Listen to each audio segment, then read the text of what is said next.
New video and new reaction from Syrian President Bashar al-Assad. He is calling the missile strike led by the U.S. as reckless and irresponsible behavior. Now, the U.S. launched 59 Tomahawk missiles in retaliation for the chemical attack by the Syrian government carried out on its own people. The Russian military this morning is saying that it will help Syria strengthen its air defenses. Russia also claims only 23 of those 59 missiles reached Syria.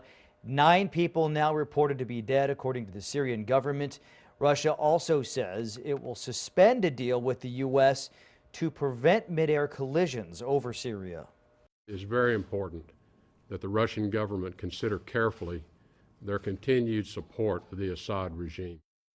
And mixed reaction coming from Congress as well. Some say the president needed to act quickly. Others, though, like Texas Congressman Joaquin Castro, says it is up to Congress to authorize use of force against Syria.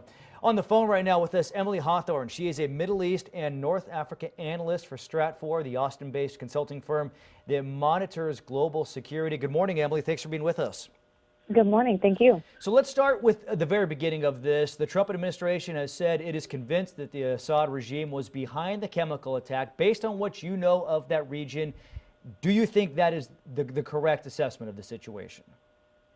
You know, it's been a big question since 2013 when Russia guaranteed and said that they had removed chemical weapons from Syria. There still has been repeated chemical attacks conducted against Syrian civilians and Syrians in rebel-held areas. So there always has been the open question of whether or not the Syrian government still had chemical weapons, and it very much looks like they have, and they have been using them. So Russia has not been shy about its support of Assad and his regime. If you kind of can, in a short explanation, explain why Russia is backing Assad. There are a number of reasons, and one of the main reasons is to be in a negotiating position with the rest of the world, with Europe, with the United States, having really the ability to bring the Syrian government to the negotiating table, to peace negotiations, is one of the things that only Russia can do. Now, this type of attack, this airstrike that the U.S. conducted last night, actually makes Russia's position a little more difficult in that respect. So now we're in this situation where Russia has said that they will help Syria bolster their air defense. Are we essentially now in a proxy war with Russia in Syria? I wouldn't say that we're in a proxy war with Russia. Absolutely not. I mean, we have to keep this. And the U.S., in accordance with typical U.S. policy in these kind of matters, is going to try and keep the focus with Russia very much on the Syrian space on this issue. Russia will try and broaden it, try to make it a wider negotiation over various issues that matter to Russia, sanctions included in that. But the U.S. is going to try and keep it focused on Syria. But we have to recognize that the airspace over Syria just got a lot riskier. I mean, Russia suspended that MOU on air safety just today. So we're going to have to watch very closely the conversation between Russia and U.S. officials moving forward. How does this airstrike play in terms of public perception around the rest of the Middle East? Around the rest of the Middle East, I mean, this is absolutely something that you have to look at how players in the Middle East have backed various actors in the Syrian conflict. So a lot of countries, the Gulf countries, Jordan, these are countries that are U.S. allies that have backed rebels in the conflict. So there are other countries like Iran, which have backed the Syrian government in the conflict. So there's a lot of actors who, as long as this stays focused very, very distinctly on key Syrian government assets, they will be applauding these actions, which we have seen across the region in reactions last night and this morning.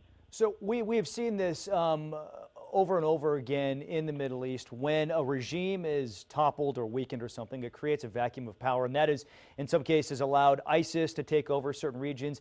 In Syria, we have the Assad regime, we have the rebels, and we have ISIS all operating. Does this attack in some way benefit ISIS just by destabilizing the Assad regime?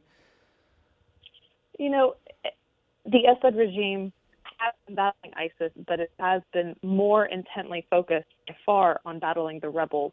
And that was what the chemical weapons attack several days ago was about. It was about really terrorizing and weakening rebel defenses, rebel sentiment in the province of Idlib. So this does not really change the calculus for the Syrian government with respect to their battle against the Islamic State. It does, however, make the airspace a little bit riskier for the United States in its battle against Islamic State militants in the Syrian city of Raqqa. So that's something we'll be watching very closely. Just the U.S. will still be conducting a lot of airstrikes in the Raqqa area, but it got a little bit more dangerous when Russia suspended its MOU over air safety just this morning. So Russia, Iran, and China have come out against the attack so far this morning. I know it's a very kind of tangled and complicated web, but can you explain what China's interest is in this region? Or is it just kind of a united interest in a common enemy in the U.S.? China's interest in the overall Middle East is very interesting right now. It's growing substantially, but it is largely in the economic field. They've been increasing their investment in countries like Iran, Syria, the Gulf countries, North Africa. So it's mostly economic. But as China makes sure to ally itself with sort of anti-U.S. powers, it made sense to be on that side of the Syrian war.